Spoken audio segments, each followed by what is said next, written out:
Hello, I'm Jeremy, and welcome back to Jeremy U's Reviews, where mistreated movies get a second chance. As you can see, I'm back at my dorm room. But unfortunately, the computer I used for editing has crashed, meaning my 40th episode is going to take longer to export than I was originally expecting. So in the meantime, I thought I'd give you guys a little something to tide you all over until then, by reviewing the newest Jordan Peele movie, Nope.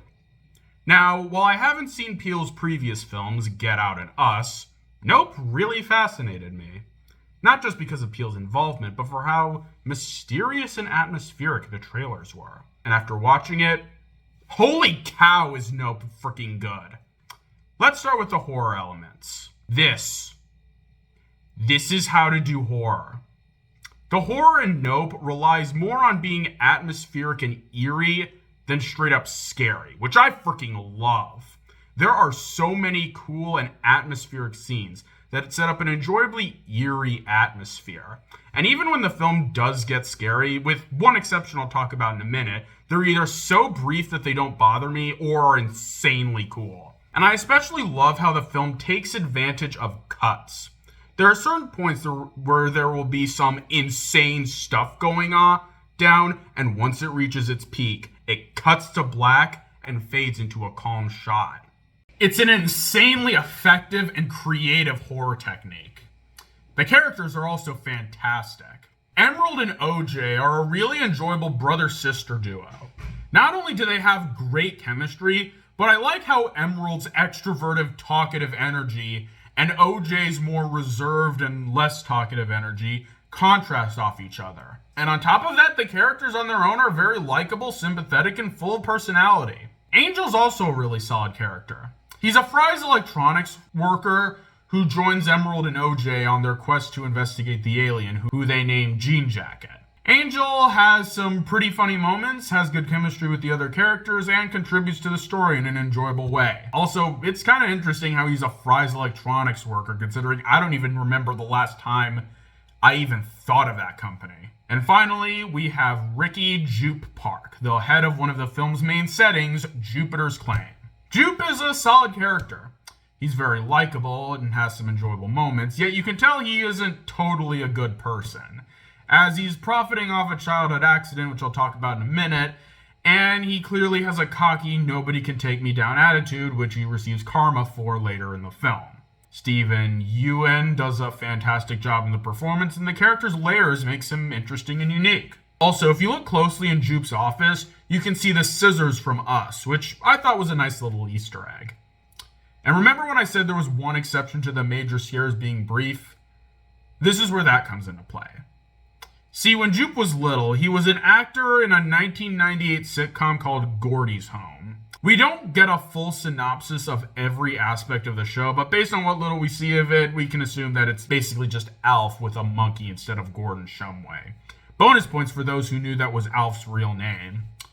And one day, during an episode involving a birthday party, a balloon startled Gordy, resulting in him going insane and attacking every one of the actors around him, except for Jupe, who was hiding under a table traumatized. These scenes do a really good job capturing the vibe of a 1998 family sitcom, with Andrew Patrick Ralston especially doing a great job as a stereotypical dopey sitcom dad, and the scenes where Gordy attacks are brutal as heck. Like, they were insanely well shot, suspenseful, and scary. It can sometimes be a little too much, but they're really cool and bounce off the story in an interesting way. Finally, Jean Jacket. One reason Nope captured my attention so much is that it kept what the monster was in the dark as much as possible, although it was clear that it was alien in some way.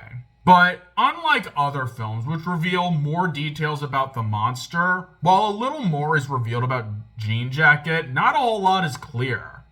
All we know is that this thing is a giant alien who eats things. That's it. We don't know what exactly Jean Jacket is, where it came from, how it got to Earth. Nothing.